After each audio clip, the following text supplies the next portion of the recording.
Hey folks, this is Mike Tango Whiskey coming at you with Hurt Feelings Report, episode 35. If you are new to the channel, the Hurt Feelings Report is the weekly show where I review the comments from the past week and I highlight the very best insights, the things that make me laugh or learn something or change my mind about something. And then I also highlight the very best insults. So the things that people, the trash talk, the smack talk, the threats, it makes for really kind of therapy for me. It thickens my skin a little bit, allows me to give me a chance to respond to different ideas and engage with new ideas. And then at the same time, it's really, it's entertainment gold for you all because you get to see me either respond or cave to these comments that people leave. Strangers from all around the world send me their thoughts and their insults and their blasphemies, and I get to turn it into content, turn it into clicks. So also, if you're new to the channel, this is the prepping channel for the 68%. That's what we call ourselves. We are in the meaty part of that bell curve. Like, we're not tactical tier 1 operator ninjas, and we are not off-grid survivalist bushcrafting collapse preppers yet. We might be working our way towards those edges, but right now, we put on collared shirts, we type on a keyboard at work, we drive minivans and sedans and go to soccer games and drink Starbucks, and that's us. We're a little bit of a normie, but we're also preppers. We're still trying to be prepared for what's to come, and that's really what this channel is all about. That's who I am, and I think that's who the majority of my audience is. So if you're new, then welcome to the channel.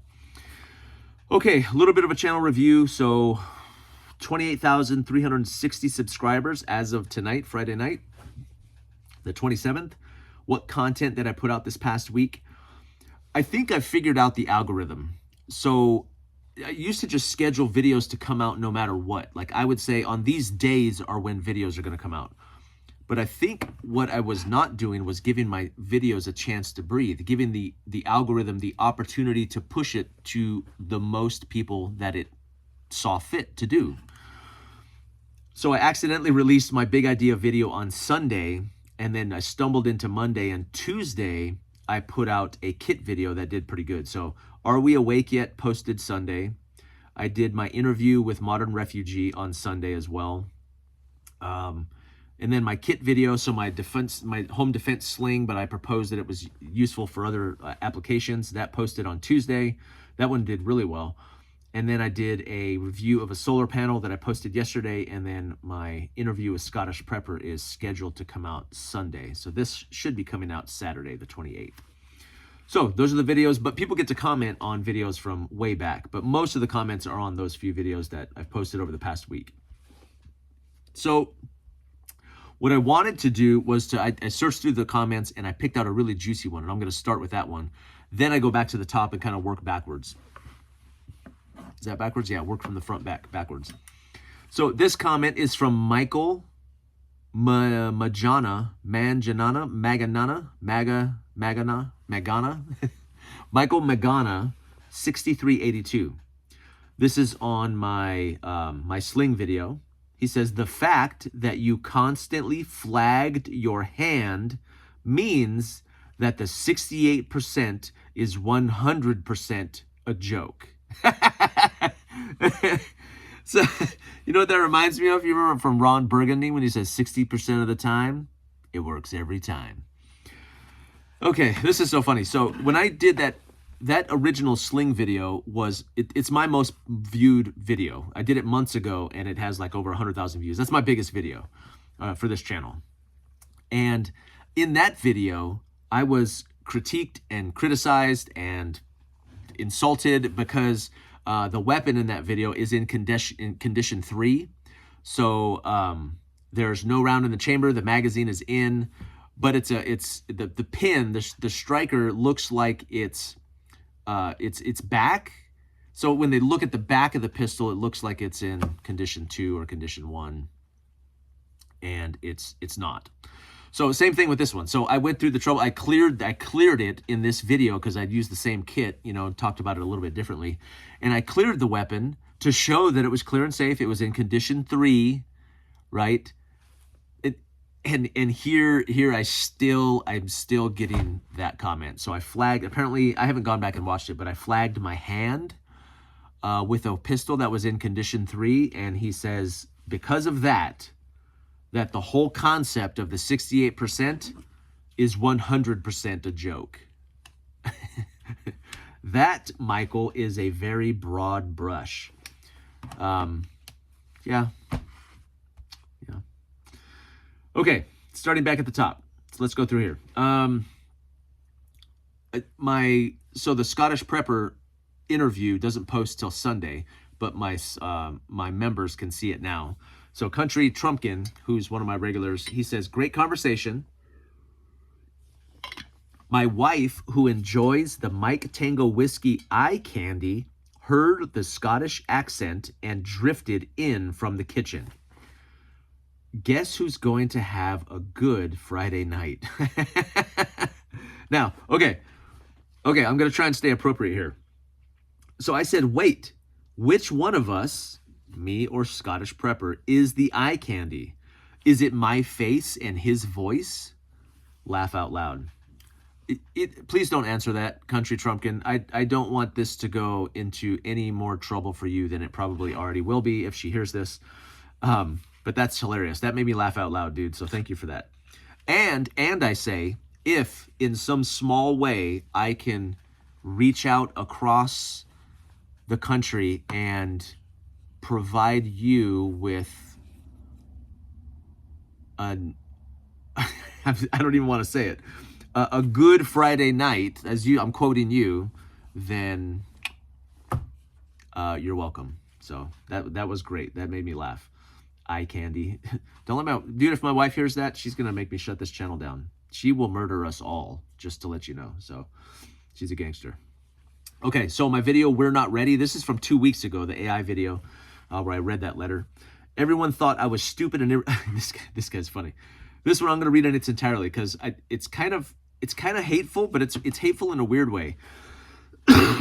Everyone thought I was stupid and irresponsible for never paying attention in school, getting all Fs and dropping out at 15. I got my GED without studying for college with college credits at 16. So he got his GED without studying with college credits at age 16. Today I'm 22 with a 9th grade school education, making crazy money as a maintenance technician while most of my schoolmates are still working fast food or going into college debt for trades that are currently being replaced by AI. Who was the true dumb arse? I bet you guys feel effing silly for all of your hateful words that you shoved down my throat. Everyone thought I was weird and bullied me because I never spoke to anybody. Now they're reaching out, asking for help.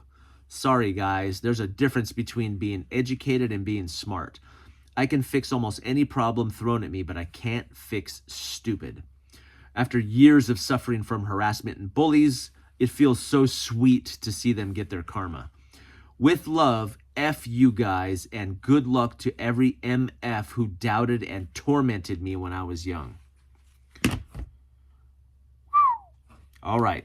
I wish I had a therapy hat. Do I have a therapy hat? How's this? Is that a therapy hat? Not really. I feel like a park ranger now. Listen, Zach, you weren't talking to me, but I'm going to chime in here because it's in my comments, so I get to do that, right? I'm really sorry if that's accurate. Like, if you were bullied and treated like crap in school, that's obviously terrible, right? I'm sorry that happened to you. As far as the education piece, you might be right. You could be right.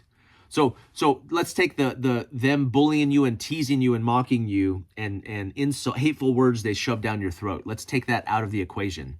If you go, well, I didn't graduate and all of you spent money on school and now look what's happened. Yes, right? Blue collar jobs will likely survive a little bit longer than white collar jobs. I do believe that. Although I heard a figure today, like robotics is about 3 years behind the software curve. So, there may be some more time there, and I imagine some of those niches will outlast a lot of the white-collar knowledge work. So you're correct in that conclusion, but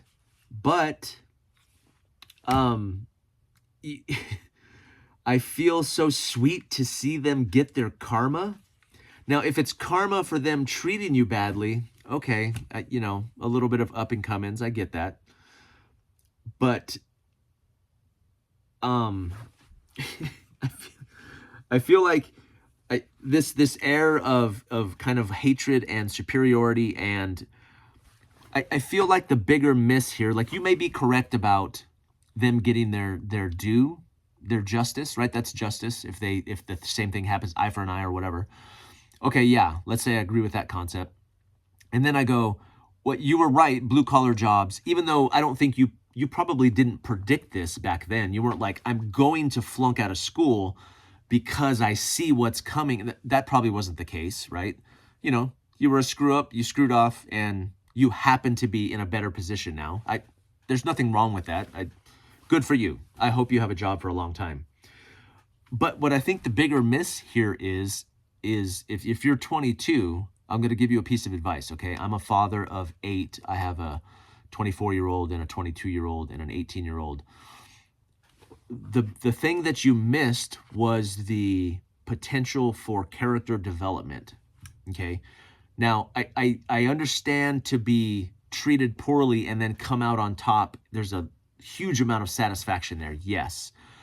But the bigger man wouldn't do what you've done inside this comment, okay? And I'm not trying to insult you. All I'm saying is this was an opportunity. Like if you really are seeing those people in your life now and they're coming to you for help, do you know what's way more impressive than somebody rubbing it in somebody's face? You know what's way more impressive than that? Is somebody who shows them mercy and grace and forgiveness. That is the much bigger move. That's the power move. That's the strongest move, okay? And it takes the most courage and it takes the most character. So revel in this new position, revel on the inside.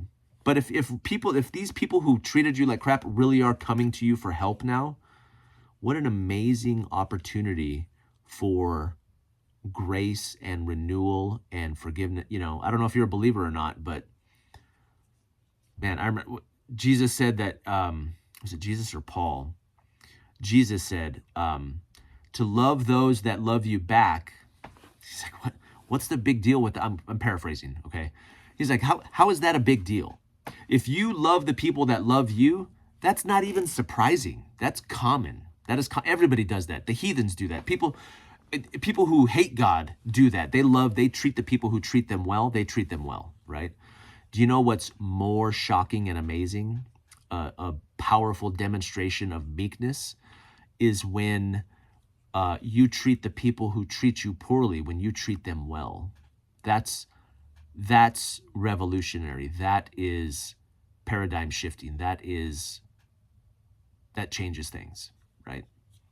So I hope you hear this comment, and I hope you can let go of that and use this for good, that you can turn it into something. I'm telling you, you have an amazing opportunity in front of you to do something that is life-changing, not just for those people, but for you too. And I hope you don't miss that. Okay, Turtle 2 on my solar, I did my solar panels video. Turtle 2 had something good to say here. What was it? Regarding the 5% versus 6%. So my OOPS panels provided 5% over 3 hours. And then my solar bag 400 provided 6% over 3 hours.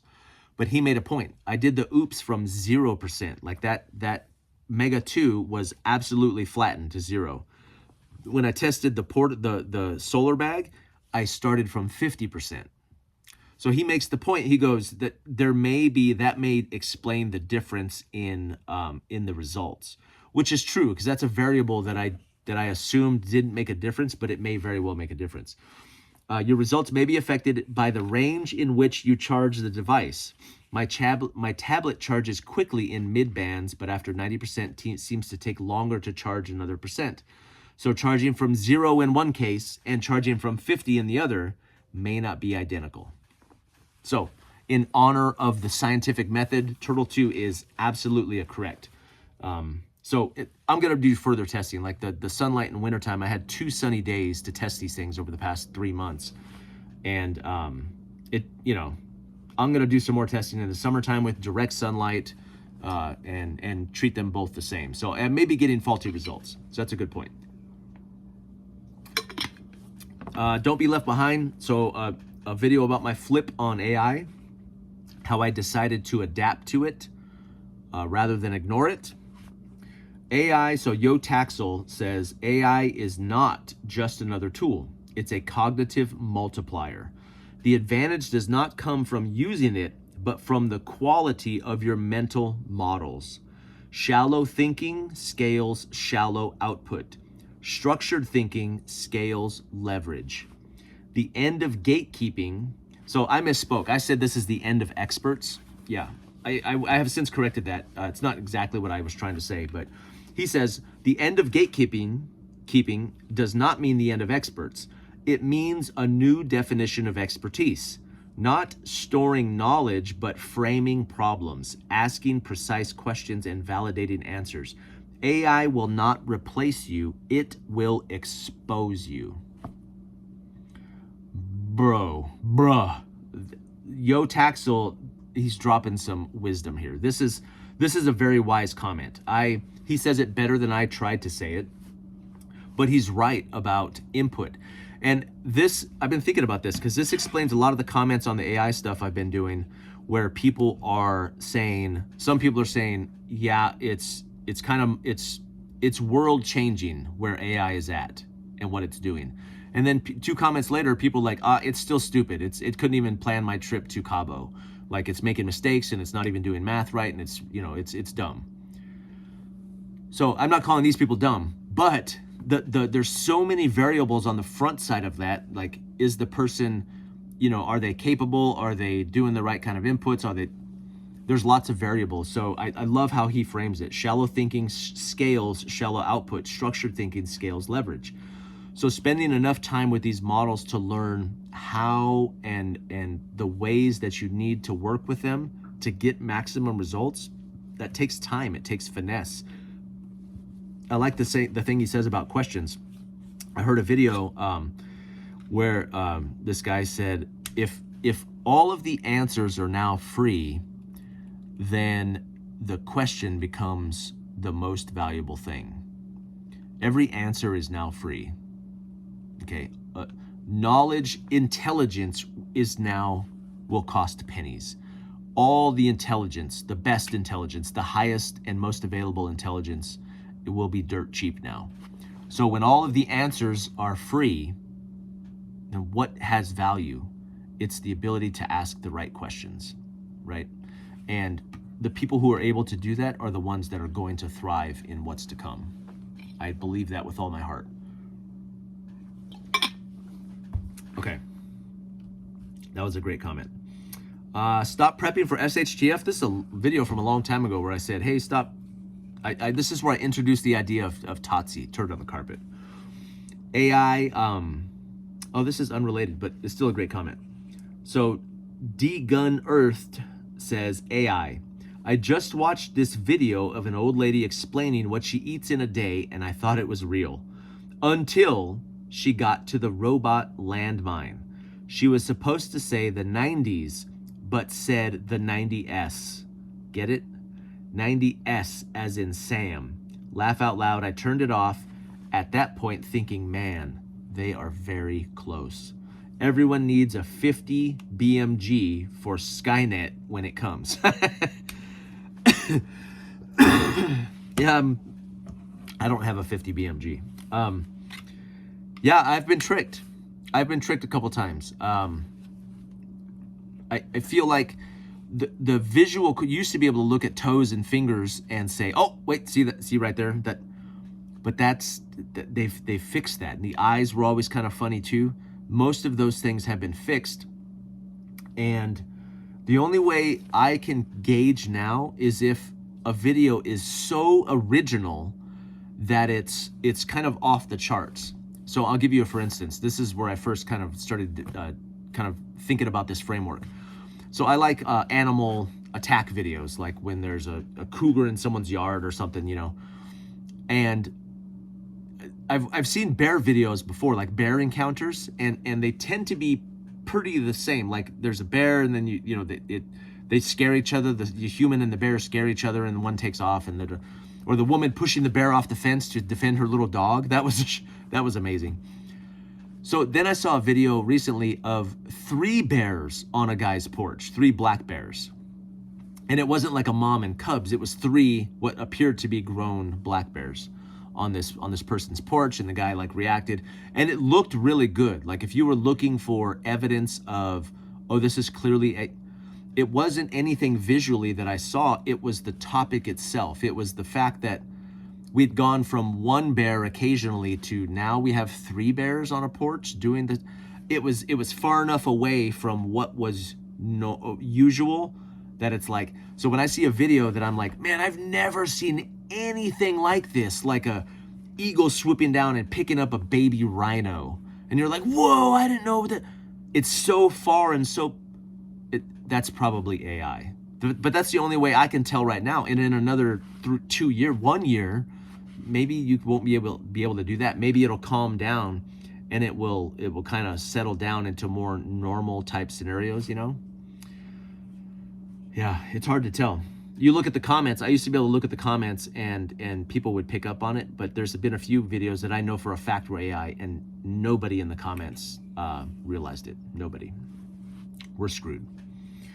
My buddy Chris, he says that he thinks that's the bigger threat over at Wasteland by Wednesday. He thinks that's the bigger threat from AI, is not that you're going to lose your job, but that once society in general reaches a point where they don't trust or believe anything they see or hear or read, then the fabric of social cohesiveness will begin to fall apart, will begin to tear.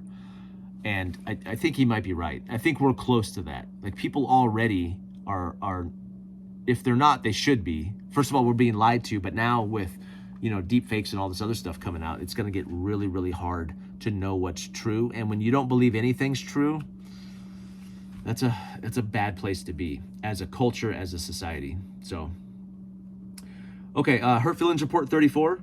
My mentor in college, this is Gingerman68. My mentor in college had a saying about learning and bettering yourself.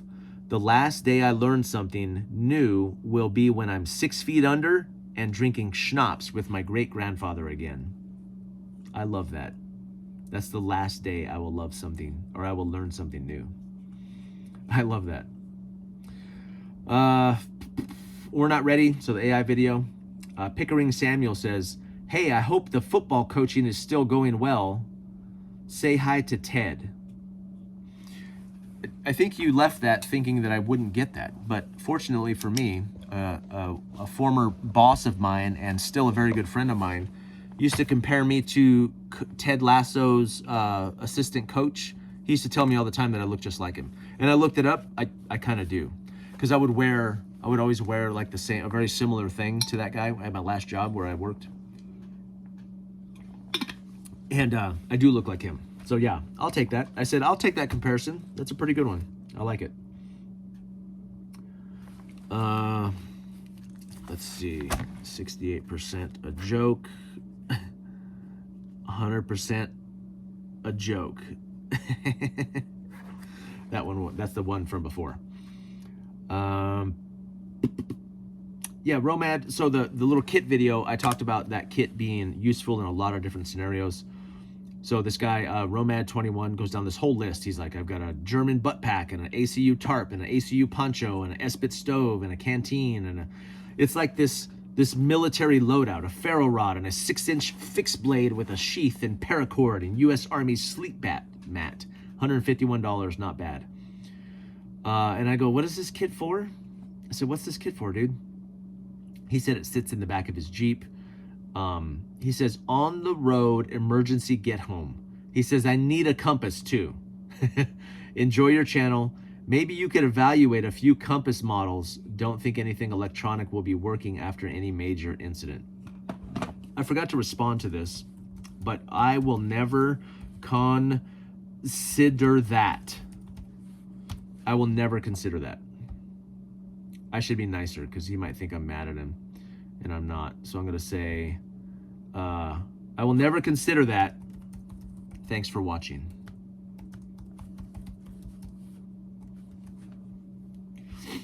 Yeah, I mean, that's a pretty, it's a good kit. It's just, you know, a get home.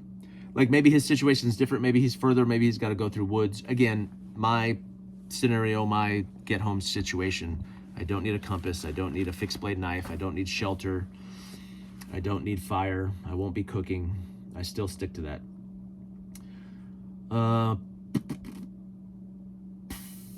Primary is your pistol is your primary. That's a video from a couple weeks ago. Yellow Dog 76 says in Houston, right after Hurricane Harvey, there were thugs who tried to boat jack members of the Cajun Navy and others who were trying to help flood victims. In that scenario, having a rifle on board would be nice. Yeah, I agree. This was a very surreal experience. Parts of the city were unaffected while other parts were devastated. It was such a widespread event that law enforcement was stretched very thin. And when you traveled from safe areas to damaged areas to work on property, you had to be very careful. But looters would also steal from your car or your house while you were there working. When you are loaded down with tools and repair supplies and can't easily manage a rifle. Plus, it was very hot, wet, and humid. In my opinion, your daily carry should have very strong rust resistance. In SHTF, you will need that feature. This is something I haven't really talked about. I need to talk about weapon maintenance. I think my jacket's burning back here. I maintain my weapons pretty regularly, and this is something I've never heard anybody talk about. Everybody uses the drip oil, like the little drops of oil, you know, to lube and to oil, and we did it in the military too. We would drop a little oil or put it on the little wipes, the little triangle wipes, and put them down the barrel, you know. And you know what I've switched to? I've switched to spray lube, right? This is lubricant, corrosion, rust, because like when you're disassembling even like a bolt carrier group or the underside of a slide, like on a Glock, you know, there's so many little pieces. I used to use my fingers and try and like massage it down, but there's little cracks and crevices and ditches, and I just use this now, just and it gets coverage all the way there, all the way in. I don't know why I never used this in the first place. I bought a gun kit used at a yard sale, and it had a small can of this rim oil, and I was like, why the crap haven't I been doing this? Like when you get into an AR and you put a drip of oil, and you're trying to like put your your finger won't fit, and you're using tools and brush. What the hell are we doing? Just right? And I'll put a rag down in there just to get some of the excess up, and I leave it. Yeah, that's good. Okay, this is a great comment. So your pistol is your primary. Dr. Tard 47 says, being from the area, NOLA, so New Orleans, Nowlands cops did show up. The myth that NOLA cops never showed up is not true. NOLA PD artificially inflated its numbers to federal funding through various programs, the goal being more federal money per officer. Goes on to talk about corruption in the numbers. Another Katrina story relayed by one of our lawyers was also in the Guard as an officer. He was being useless. Where's the good stuff? Some of these towns were on day 12 without power, water, or any outside contact. So think about that. No power, no water, no outside contact. That's pretty serious, right? That's a localized SHTF. First town, the guardsmen saw citizens with rifles on the roofs of the town and started chambering their rifles and saws. These dudes just rotated back from Iraq. So I think a saw, that means the guard unit saw people with rifles on the roof. So they racked, right? And they loaded, locked and loaded, this guard unit was ready to engage these people with rifles on the roof.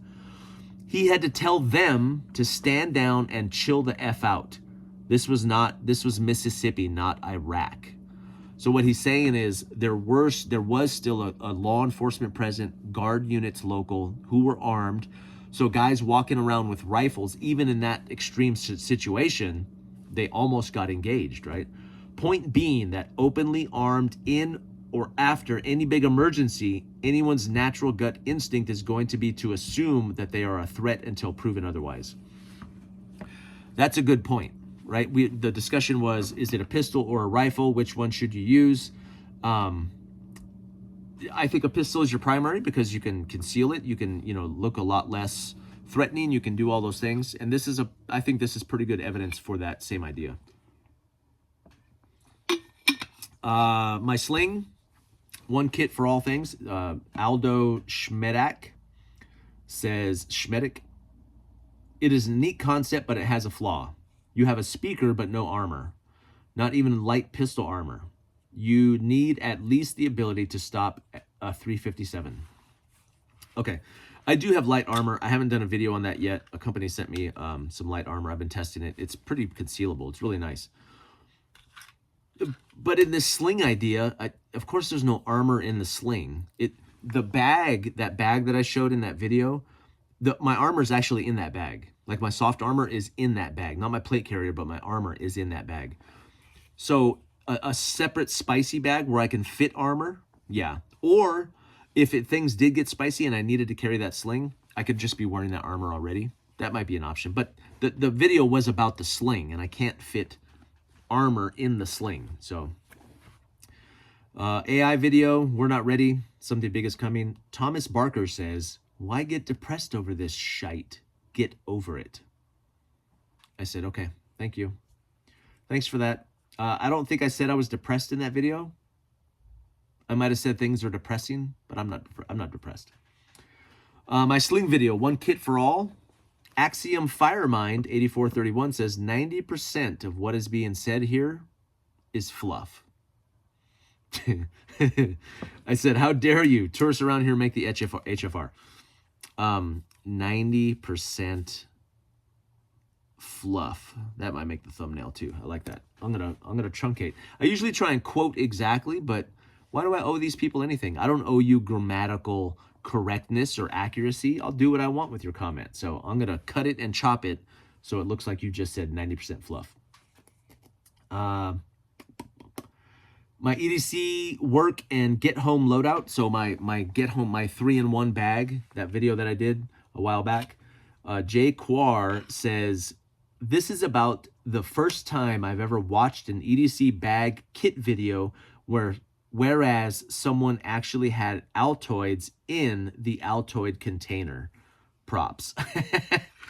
I said, laugh out loud. As an instructor, minty fresh breath is a must. I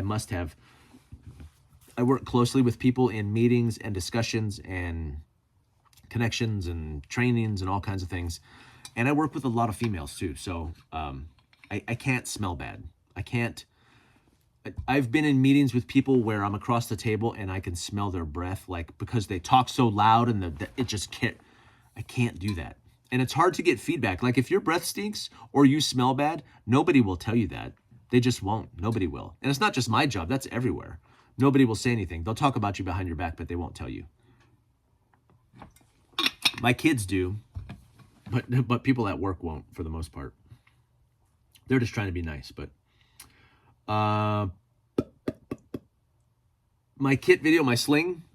So Jaybird says, called us FUDs for showing safe. Laugh out loud. I said I got to show the weapon is safe for all the FUDs.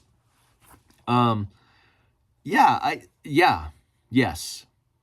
You Jaybird 92969. You're a FUD. You are a FUD. I don't know you, but I'm 100% positive you're a FUD. So I assume that's a rule on YouTube, but I've been in and around firearms for a lot of years. Okay, and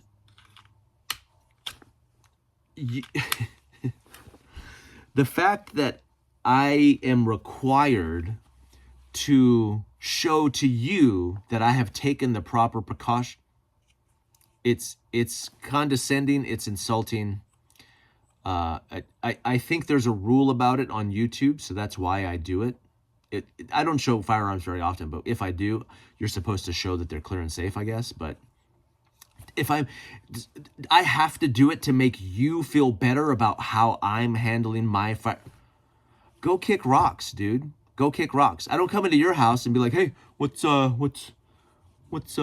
on here? What do you got? You want to show me that? You got your pilot's out? What do you, is your gas off? Well, can I check your fire extinguishers? Like, yeah, that's FUD behavior, okay?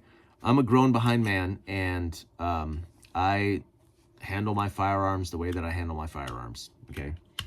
So, yeah, if I have to demonstrate to you, I feel gross doing it, okay? I feel gross doing it. Like, I have to prove to you that I'm being safe. Like, go kick rocks. It's like my wife calling me on the phone, are you wearing your seatbelt? Okay, so. Okay, all-in-one kit. Libertastis fortibus. Libertas est forbitus. What a terrible name. Home defense, question mark. WTF, question mark. Unless you have an effing plantation, you don't need a home defense kit. Laugh out loud. Gun, flashlight, done. Seriously, this is just effing stupid. Gun tubers are getting dumber and dumber. Okay, I didn't see he responded to me. I said, kick rocks, tourist, get into the arena, and welcome to the HFR. So he responds, tourist, you are truly a man-child with the mentality of a toddler.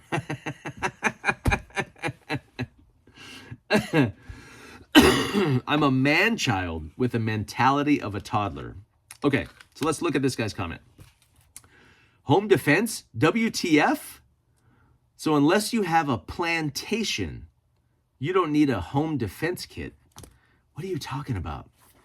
Anybody who has a home should have something for home defense. Like, are you advocating not, like, and what is my kit? So would you agree that they should have some sort of home defense weapon? Like a shotgun or a pistol? Is that a kit? If you put a light on the gun, is it a kit? If you have a separate flashlight or a tourniquet, is that kit? I call it a kit. Yeah, I know what you're saying. I've seen guys do videos where they have plate carriers and helmets for bump in the night stuff. Like, you think that's a bad idea? Home invasion or somebody breaking into your home is by far the most likely scenario that the average person is going to face, right? Yeah, so it's dumb. He says gun, flashlight, done. So I think what he's trying to say there, and he struggles with words, obviously, right? I think what he's trying to say is you need a gun with a light, and that's it. Okay, so I had a gun with a light and a second light, additional magazine, some pepper spray, and some medical. This is just effing stupid. Gun tubers are getting dumber and dumber. Well, I hate to break it to you, man, but I'm not dumb. I'm actually pretty smart, number one. And number two, I'm not a gun tuber. I'm not a gun tuber. I'm a prepper on YouTube. And if your ideas are so superior and so awesome and so great and so grown up and non-toddlerish, then I still have the same recommendation. Yeah, you're a tourist on my channel for sure. And I still want you to kick rocks. And I still think you should get in the arena.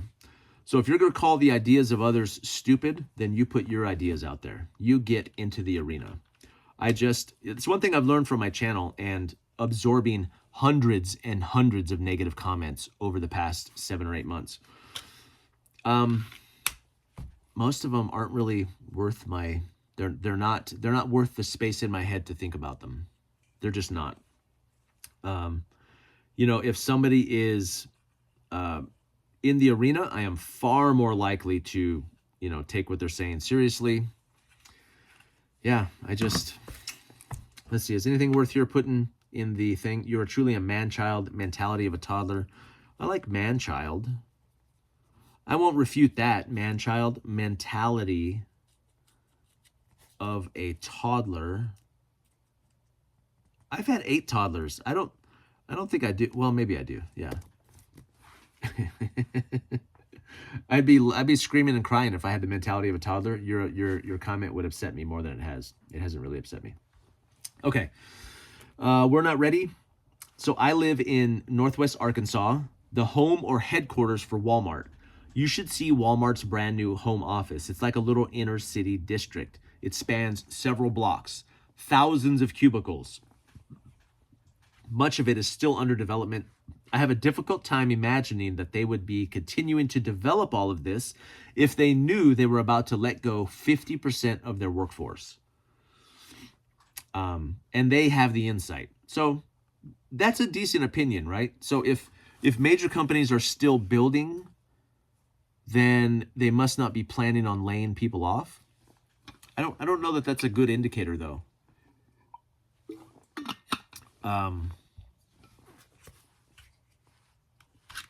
But maybe. I don't know. I see lots of evidence. I see there's companies that just laid off huge amounts of people, huge swaths of people. You may say that about Walmart in that particular place, but what about Amazon everywhere else? Like, that would be a counterpoint to that, right?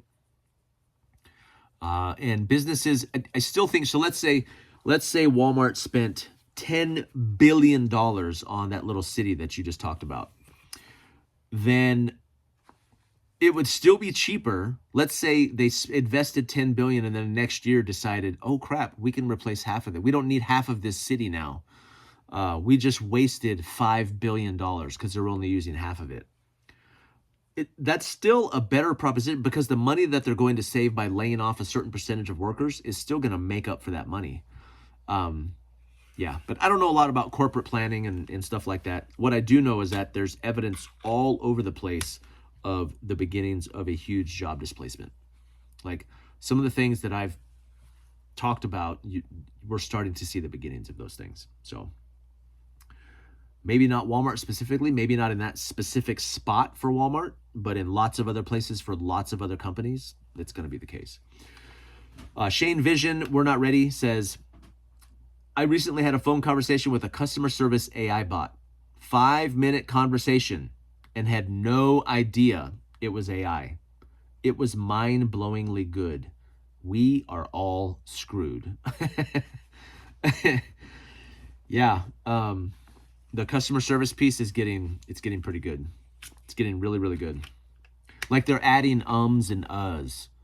The AI has word crutches and crutch words just like we do, normal speaking humans. It'll go, okay, let's do. They do that on purpose to make us feel like we're talking to a human, to make us think, to make us believe that we're talking to a human. I get a lot of prank calls on my phone, and I always think it's a robot. So I always start to whisper when the phone rings and there's nobody there. I go, hey, robot, is that you? You clanker bastard. You lose in the end. You know that, right? And right about then, it hangs up every time. I love talking smack to clankers. Okay, one kit. Daniel Long, 2100 says, people are going to be bummed out. No home invaders come after you bought all these toys. Boys playing on the weekend. Crack me up. Home defense sling? Hilarious. People are going to be bummed out when no home invaders come after you bought all these toys. What I showed on there was a budget pistol, budget gear, homemade kit, right? For less than $100. And I'm going to be bummed when no home invaders come? Are you kidding me? Yeah, I've got a wife and kids, dude. I pray that never happens.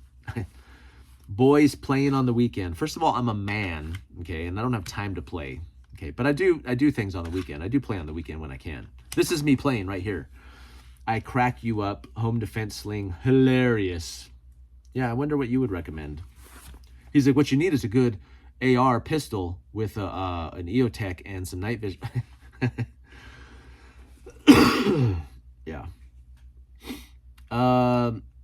One kit, the sling, the home defense sling. Go woke or go broke, says XD is trash. I'd rather throw kisses. I said thanks. Yeah, I knew. So I said that people hate on XD, and I don't really know the whole story. I just know that they do. And a lot of people in the comments were like, XDs are great. What are you talking about? I want to say it was something political. They took a stance on something. I remember reading or hearing about that. And then there was a certain set of pistols during a certain set of years that had some QC issues. I'll be frank, like my very first pistol was a subcompact XD9. A little 3 or 4 inch barrel. Not very big. They're small and they're super chunky. They are chunky. They're fat pistols. But I've never had a malfunction. That was my first one, and I've got thousands of rounds through that. And my subsequent XD9s, my full-size ones, I've never had malfunctions in those either. You know, I carry the one that I have the most reps with and has shown itself to be the most reliable. So I know not everybody has had that same experience, but I don't know what to tell you. And I'm not replacing all my pistols with a different pistol and all of my holsters. I'm not switching platforms unless I have a good reason. And as of this point, I do not have a good reason. I mean, people in the comments, but that's your reason, it's not mine. We're not ready. Oh, look. So Thumper Tom says, oh, look, it's another tuber telling me I ain't ready or prepared for what's coming. Let me guess. This guy is a vet, so he knows all and seen all. Oh, well, that video wasn't me telling you that. It was the guy who wrote the letter telling you that. Let me guess. This guy's a vet, so he knows it and see. Yeah, I am a vet, but I'm an Air Force vet, so I don't know it all, and I definitely have not seen it all. So you won't hear me throwing my resume at people to back up what I'm saying. I've said it many times. Most of what I say in these videos is just my thoughts and opinions, and that's about all. So I appreciate you, Thumper Tom. Looks like you have a 3% 1776 symbol. Okay, one kit, sling for all. I like your minimalist rig and your approach to preparedness. I disagree with you on one thing and the 68%. You are no longer part of it if you find time to train and help us out and have more experience than most of this community. Keep up the good work. I don't know where to put you, but you're working your way out of the 68%. And I said, that is the goal. Can I be the king of the 68%ers and then slowly become a 17%er? Or is it a 14%er? I forget what the next standard deviation is. I don't know. I've said that repeatedly, though. That's the goal. I'm a 68%er because that's just where I'm at. That's the reality of where I'm at. I live in the suburbs. I've got a family and a white-collar job. Like, that's just where I'm at. Do I want to be like Chris from Wasteland by Wednesday with a prepper group and some serious planning towards total collapse? Yes. Would I like to be like Scott from Black Sheep Bible Talk? Off-grid, homestead, got farm animals, and other than that, lives in a small town. Yes, I would like that. I am actively working my way towards that end. So the goal, even though I am a 68%er, the OG 68%er, the goal is to not stay a 68%er, right? I don't want to rely on a white-collar job and my house in the suburbs if and when things go south. I don't think it's the best position to be in. So I'm actively working. This channel is part of that pivot to move out of the 68%er, okay? Right now I wear it as a badge of honor because it's true and it's accurate and it's authentic. But hopefully someday I can wear a different patch, right? And I think, yeah, I don't think there's anything wrong with that. So is he right that I am working myself out of the 68%? Oh, yeah, I think he is. I am doing that. I have been open and honest about that. So we're not ready. The AI video. Storm Bites says, look, the over-the-top alarmist performance.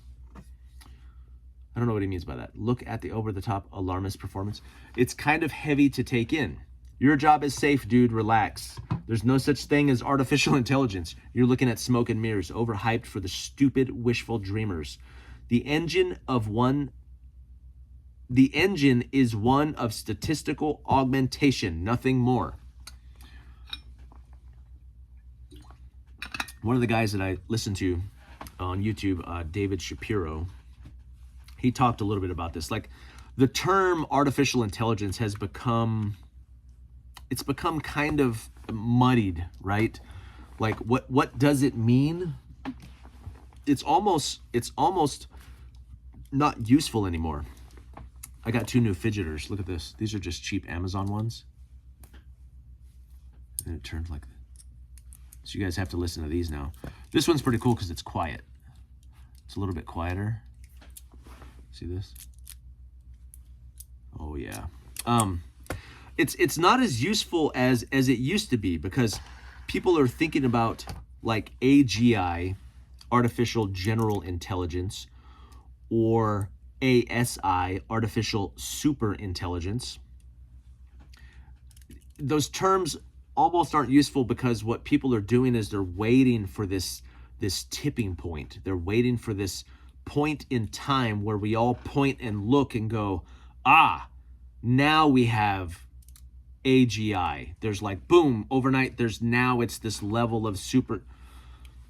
And that's not really accurate. That's not how these systems work. Like, there are a boatload of different type of capabilities that are developing very, very quickly in different areas. So it's not as clean as we think. It's like dumb phone, boom, smartphone. It doesn't really work that way. So what you're saying is a little bit accurate. Like, there's no such thing as artificial intelligence. There's some very smart people in the field who are coming up with other terms to describe it. What I'm more worried about, I'm not as worried about what we call it. I'm more worried about the impact of displacement, right? The impact that these technologies are going to have. You call them whatever you want. I don't really care what people refer to them as, but the truth is that these systems are going to be, they already are, and they're going to be more and more and faster and shorter capable in all of the areas that we use to work and get paid very, very soon. And I'm more concerned about that. We can put whatever label we want on it. I'm not really that, worried about it.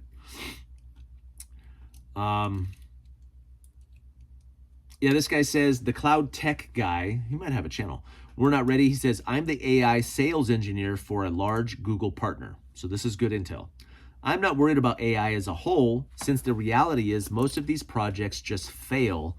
And what I hear in boardrooms and Zoom calls is AI is grossly overrated. That's good news, right? Companies like Amazon are using it as an excuse for layoffs to meet quarterly earnings and then promise India hundreds of thousands of jobs. If you're a content creator, programmer, form attorney, etc., then I believe there are big changes coming, if not already, to a lot of these careers. What the real stories is that OpenAI is bankrupt and they will go down. This will cause a massive repercussion in the economy. We have a K-shaped economy. I've heard a lot about that. Investors will be seeing massive losses. Tomorrow will be very interesting to see if NVIDIA's earnings turn out. If they miss, I expect significant downside if tech stocks NVIDIA misses. Okay. Yeah, this is kind of the same thing, right? Where people are saying that it's not doing all the things that it's supposed to do or that it can do. And this is hopeful. I hope that this is true. I hope that these technologies get implemented and then companies very quickly realized, oh crap, we made a mistake. It can't do what we do. There was a really big story like 2 years ago about a company who replaced all of their customer service with AI. And because what they were prioritizing was speed of intake and problem resolution over the value of that human relationship. And they end up losing a lot of money and a lot of respect and a lot of credibility. So I think part of the hope that this disruption is not as huge as people think it's going to be, that this is what happens, right? They implement it and then they have to pull back. They're like, whoa, whoa, whoa, this is not what we thought it was. This is not as good. There's some valuable things that we lost from this. Again, I think that if a technology is faster and cheaper, it's going to be adopted. If it's faster, better, cheaper, better, faster, better, cheaper, safer, that it's inevitable, right? In a lot of different areas, not everywhere, but in a lot of areas. I hope that there are big pockets where humans can still find work and still find value and create value and do those things. But those numbers, those areas are going to be smaller than they are right now. I don't think there's any way around that. I don't think there's any way around it. One person criticized my sling. Jimmy Degrees, I've gone back and forth with him before. He says the clips were this weak point in my sling. He's probably right. Like, he talks about using metal instead of plastic. And the idea that that kit is a bump in the night when, for a most likely scenario, it's dark, you're discombobulated, you're half asleep, grabbing things and getting caught on doorknobs. So you want the strongest connection points for that thing. Like, what if I, got up and I'm half asleep, oh crap, what was that? And I put the sling on and I go and it catches on the door and I think there's someone behind me and I start, that kind of thing can happen when you're half asleep, right? And I'm notorious for pretending to wake up and have conversations, but still be totally asleep. My wife tells me that all the time. So my sling, nothing, sir. You've done nothing. So I said in the video, what have we done here? Nothing. You've done nothing. That's what he's telling me. You've solved a problem that doesn't exist. There's no need to transfer EDC from on-body to off-body sling in order to plus up. Just create a small sling bag with extra medical to plus up and leave EDC in your usually on-body holster. Keep it simple, keep it consistent. Okay, but it is a problem, and I'll tell you why. So I'll just give you one example. I am not legally allowed to carry at work. That's a problem for me. That is a problem that I have to engineer around. That's a problem that I have to find a solution for. So my carry options at home, and on the weekends, and like the way that I transfer equipment and all that, I have to be a little bit flexible. I have to come up with some creative solution. So for most people, that might not be a problem that needs to be solved, but for me, sometimes it is. So, but I appreciate your comment. That's a good one. Keep it simple. Yeah, I agree with that. I talked about the flashlight in that sling, that the longer flashlight is easier to find in the dark. Suburban Commando Jeremy says, yep, those longer ones are definitely easier to find in the dark. I said, nice.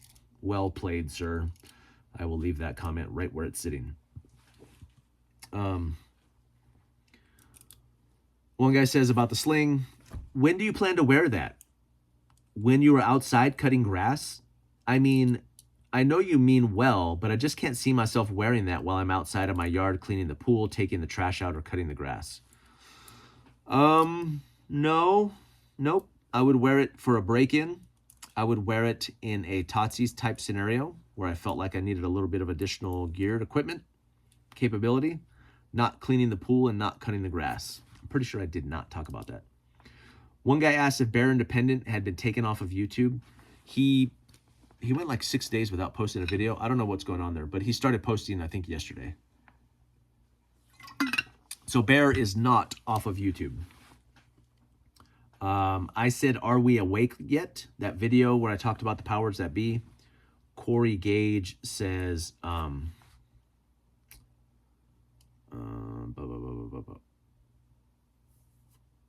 this man is not lying.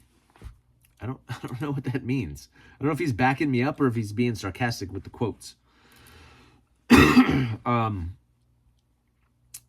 For Hurt Feelings Report 34, I talked about the Chinese robots. I think I used the word autonomous. So someone said the robots from China were not autonomous. You can search and find videos of the people behind the curtains using remotes to control them. They may be programmable for certain movements, but were still remotely controlled. Okay.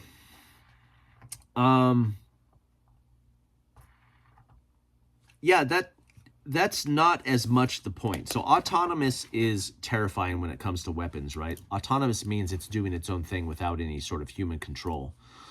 Those robots, even if they were human controlled, are extraordinarily impressive. That wasn't so much the point. The point was the ability of the robots, like the capability of the robots. A better argument against that would have been, oh well, they're still on cables. There's still cables, or there's still like strings, like the Atlas robot from 2 years ago that had the big harness on it still, and it would like help it not fall over, you know, or like the cables on the Neil Armstrong and them when they were on the moon, those cables that kept them from falling, you know, you remember that? So that would have been a better argument, but being autonomous, there's still the level of progress from 2 years ago to now is kind of mind-blowing. Even if it's a remote control car. It's like 5 years ago, the little remote control helicopter that my daughter wanted for Christmas, and it can kind of do this, and it's, oh, that's cool, to the drones that they have now that are like, it's that level of progress, right? That is still kind of mind-blowing, even if there's someone controlling them.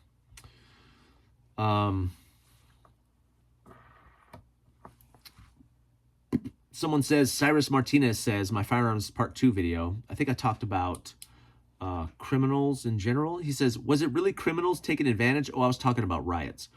Was it really criminals taking advantage, or was it animals desperate for survival? I know the line is thin, but I honestly don't hear enough about what happened after the hurricane. Yeah, I mean, is there a difference between somebody acting out of desperation, breaking the law out of desperation? I know we like to draw those lines of distinction, like I'm a good guy and you're a bad guy. Those lines aren't as clear as I think most people think they are. Yeah, this person says the sling, a 9mm handgun, is a weak pea shooter. Would never trust one to stop an attacker, nor would I trust the lives of my family to a Coast flashlight. Oh, that's a fair point. Coast. Look, that Coast in particular, every time I click it, it turns on. I don't know what to tell you. I've had Phoenix, I've had not Surefire, I don't own Surefire, but Phoenix, and I've had some Streamlights that don't do that. Yeah. But the 9mm is a weak pea shooter? Hasn't that been settled? Doesn't law enforcement and military use 9mm? I'm pretty sure they do. So a weak pea shooter? Yeah, okay.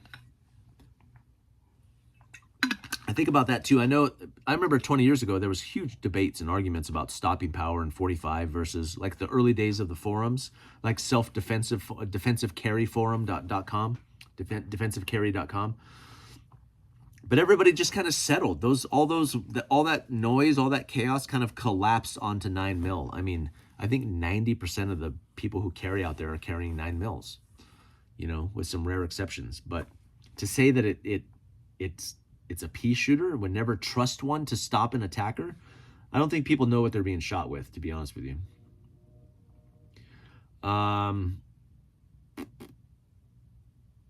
He says, FBI quit using 10mm because 98-pound desk jockeys were intimidated. You can do better. I can do better. You want me to buy 40 and 45? I'm never going to do that, dude. 9 is fine. That's what I'll use. I'm convinced that Mike Tingle Whiskey is a pro at OPSEC at this point, and nobody knows when you're doing your lives. Make Googles. He's upset because I switched. I used to do my lives in the evening on Sundays, like 5 in the evening. But it didn't work well. I was always rushing home. My wife has a business, so I had to rush home to make it, and it was very stressful. So then I started doing it in the mornings before church. So that cut some people out. But it did open up the lives to more people, like on the East Coast and overseas too. I have a lot of people that watch from Europe. So I'll try and do, but I don't schedule them. I stopped trying to schedule them because it was just, I couldn't keep to it. My days and my schedule have to be very, very flexible. I've got, 5 kids still at home. Me and my wife have very busy. I've got a full-time job. She owns a business. Like, there's a lot of moving pieces, and our schedule changes like this. I'll plan something, but those plans almost always fall short. Like, something my son will call, my daughter will call, my wife will be like, hey, we got to do this. You forgot about this. And then, so I do them when I can, and that's the best I can do.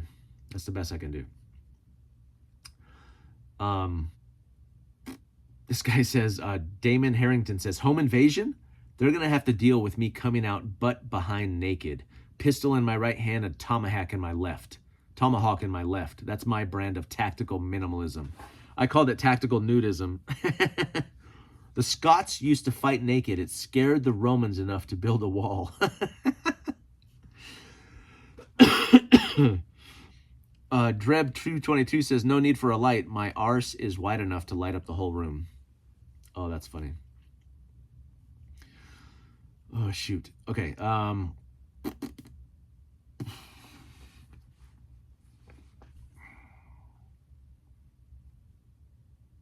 I need, Mahoney530 says, I need new conspiracy theories because all of mine came true.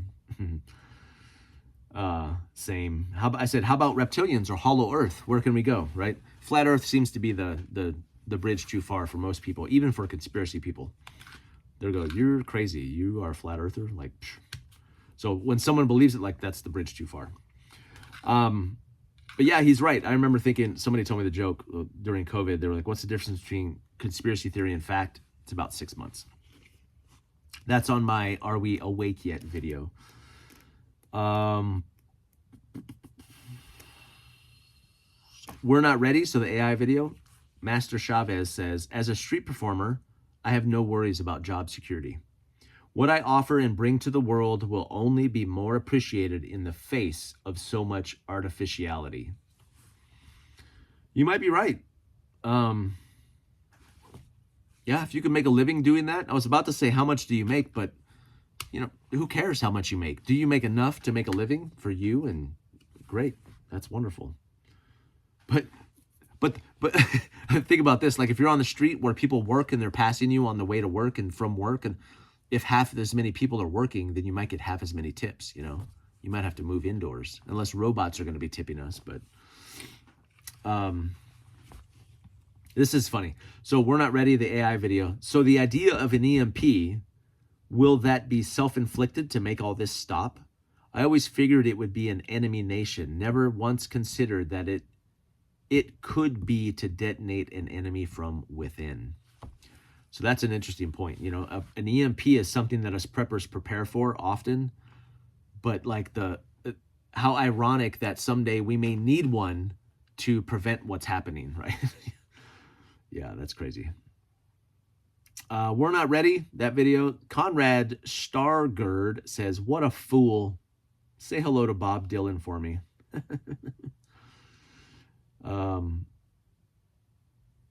Don't be left behind. So my flip on AI. Dino Riley says, yet when I ask AI if I should walk or drive to the car wash, it says I should walk because it's healthier for me. I said laugh out loud. We're not ready. This guy says, Euro Beat Machinist says, I really don't give an F.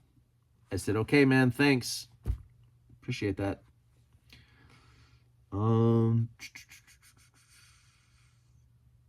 If you didn't figure this out when the Patriot Act dropped, I don't know what to tell you. I've been saying this for 20 years. Have fun, denial cupcake. Oh, Tyler Wilde. Okay. Mr. Spoonfeeder on my We're Not Ready video says, so let me get this right. AI is coming from our jobs, and the solution is to spend more time on it. But not only that, but to pay for it and thereby feed it and make it stronger. Counterintuitive, don't you think? Yeah. I've readily acknowledged the conflict there, the internal conflict that I have with that idea. And I may give up on it after a while. I may try this for a year and figure that it's not worth it, or that I can't keep up, or Yeah, who knows?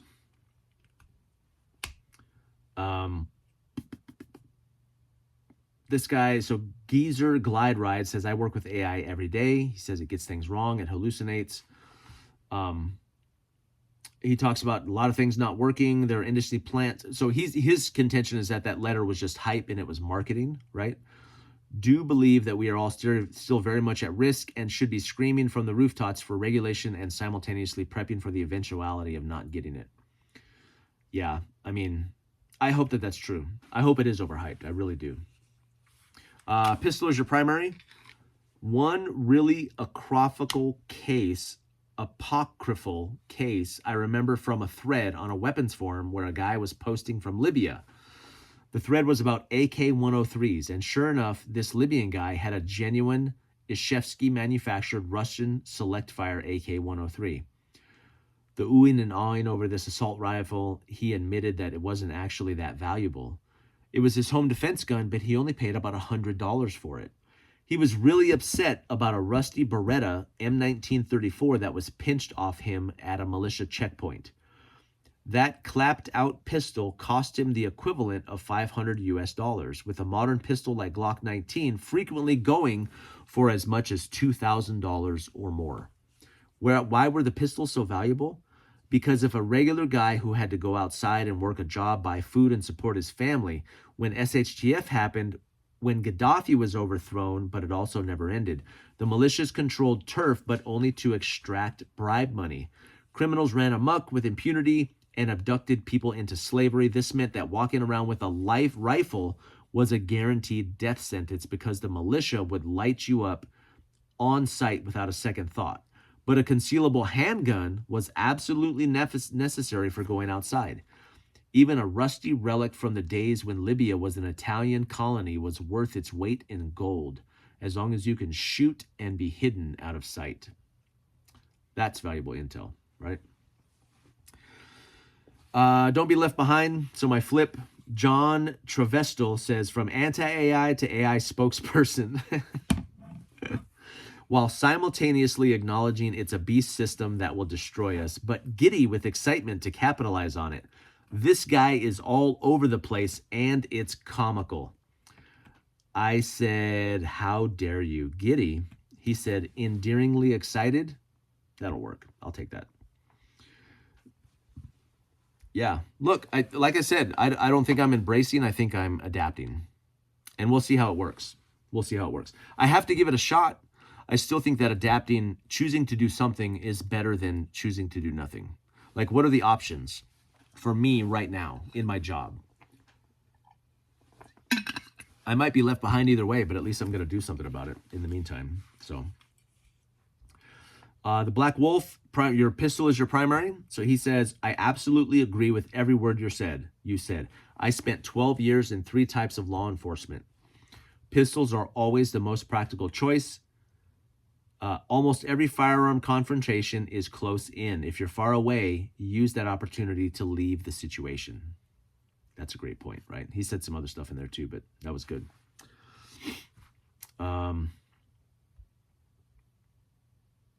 So Hurt Feelings Report, he says, I feel compelled to weigh in after listening to you read comments. Something big is coming. I've been a software engineer for 40 years. I'm not a rock star, but I'm really good at what I do. More importantly for this comment, I can tell the rock stars from the mediocre developers. And when it comes to coding Claude Opus 4.5 and later, whenever a developer says things like Claude Opus 4.5 writes crappy code, or when a developer submits a PR created by Claude Code that's a piece of crap, I can almost guarantee you it's because either the developer didn't provide enough direction in the prompts or enough context.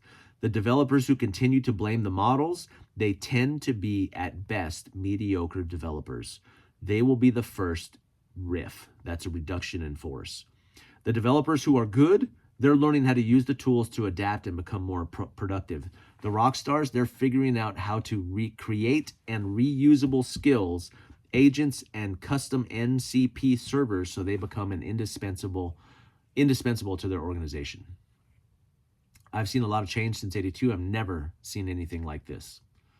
That's good intel. Are we awake yet? This guy says, Mike 80528 says, I really need to watch Barry's Economics as he explains a lot. He says, this is interesting. So he goes, Chase Hughes. So I want to mention Chase Hughes. Chase Hughes is also a great content for someone related. He has some great content. So if you haven't subscribed to Chase Hughes, go watch his channel. He's got like 1 million or 2 million followers. Puts out some really good videos about psychological operations. And I think he's a former like CIA profiler or something. Really great content over there. He says, I think everybody needs to watch Barry's Economics video. Barry's Economics, as it explains a lot. It's one of his more recent vids. If I try to give any specific information on it in my comment, it immediately gets deleted by YouTube. No joke.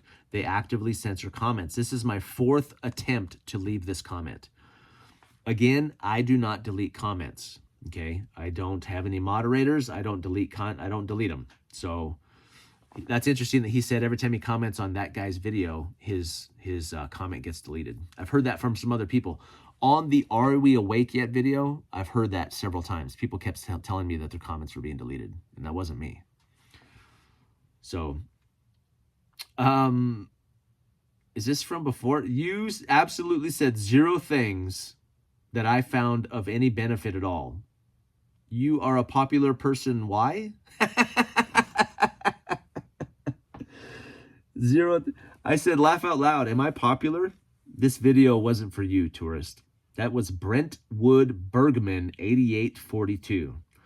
You know what comment he left that on? What video? My channel update. So this was like New Year's Day, where I had a conversation with my viewers, my regular viewers, about what changes I was going to make to my channel, what adjustments I was going to make, updating my viewing audience on the direction of my content. And he goes, you said 0 things that I found of any benefit at all. You're a popular person. Why? Well, you're not part of our club, sir. Okay. You are a tourist. That's your problem. That's why you found no benefit. Okay. Because it wasn't for you and it wasn't about you. And right below that, I'll end with this one. Are we awake yet? On that video. So YouTube name 5784. He says, this is the best channel on YouTube. I said, wow, thanks.